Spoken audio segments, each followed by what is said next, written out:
அஸ்ஸலாமு அலைக்கும். இன்றைக்கி வந்து பர்கர் பன் வந்து வீட்டிலேயே ரொம்ப சாஃப்டாக சூப்பராக ரெடி பண்ணலாம். அதுக்கு வந்து ஒரு பவுலில் வந்து 1/2 கிலோ மைதா மாவு எடுத்துக்கோங்க. அதோட வந்து 3 டேபிள் ஸ்பூன் வந்து சுகர் ஆட் பண்ணிக்கோங்க. 3 டீஸ்பூன் வந்து ஈஸ்ட்டும் ஆட் பண்ணிக்கோங்க. இப்போ வார்ம் மில்க் ஒரு 300 ml எடுத்து அதையுமே அதோட ஆட் பண்ணிவிட்டு கொஞ்சம் கொஞ்சமாக வந்து நல்லா மாவு வந்து மிக்ஸ் பண்ணுங்கள். இப்போ நல்லா மிக்ஸ் பண்ணதுக்கப்புறம்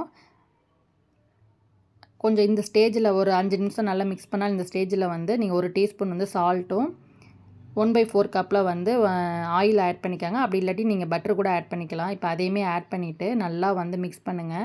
கொஞ்சம் நேரம் வந்து நல்லா மிக்ஸ் பண்ணணும்.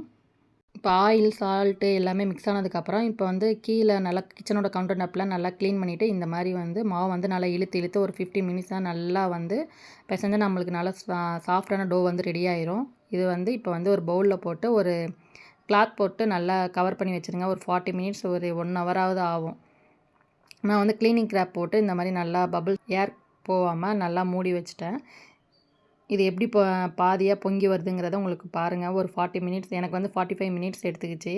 எவ்வளோ சூப்பராக வந்து இப்போ பொங்கி வந்திருக்குன்னு பாருங்கள். இப்போ அதில் பஞ்ச் பண்ணிவிட்டு இப்போ கொஞ்சமாக லைட்டாக வந்து ரொம்ப ஹார்டாக வந்து பிசையக்கூடாது. லைட்டாக வந்து இந்த மாதிரி பிசைஞ்சு எடுத்துக்கலாம். இப்போ பிசைஞ்சிட்டு ஒரு ட்ரேயில் வந்து ஆயில் அப்ளை பண்ணிவிட்டு அதில் வந்து பட்டர் ஷீட் போட்டுக்கோங்க.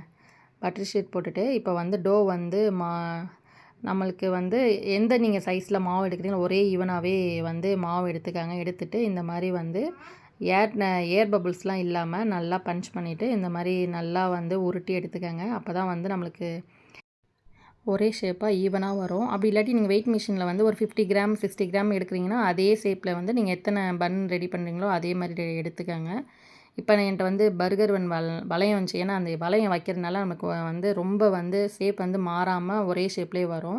இப்போ வந்து 20 மினிட்ஸ் கழித்து நீங்கள் ஓப்பன் பண்ணி பார்த்தீங்கன்னா மறுபடியும் வந்து நம்ம வச்சதோட இன்னும் கொஞ்சம் டபுளாக வந்திருக்கும். இப்போ வந்து நீங்கள் மில்க் வாஷ் பண்ணிக்கோங்க. அப்படி இல்லாட்டி நீங்கள் எக்கில் கூட மேலே இந்த மாதிரி வாஷ் பண்ணிவிட்டு மேலே வந்து லைட்டாக வந்து எள்ளு போட்டுக்கோங்க. நான் ப்ரீஹீட் பண்ண 10 மினிட்ஸ் 160 டிகிரியில் வந்து ப்ரீஹீட் பண்ண அவனில் வந்து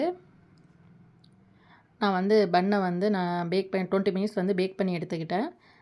வெளியே எடுத்ததுமே மேலே வந்து நீங்கள் வந்து பட்டர் அப்ளை பண்ணுங்கள். அப்போ தான் வந்து ஹார்டாகாமல் நல்லா சாஃப்டாக இருக்கும். கண்டிப்பாக நீங்களும் இதே மாதிரி ட்ரை பண்ணி பாருங்கள்.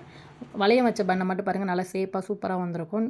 கண்டிப்பாக இதே மாதிரி நீங்களும் ட்ரை பண்ணி பார்த்துட்டு உங்களுக்கு எப்படி வந்திருக்குங்கிறத கண்டிப்பாக எனக்கு வந்து மெசேஜ் பண்ணுங்கள்.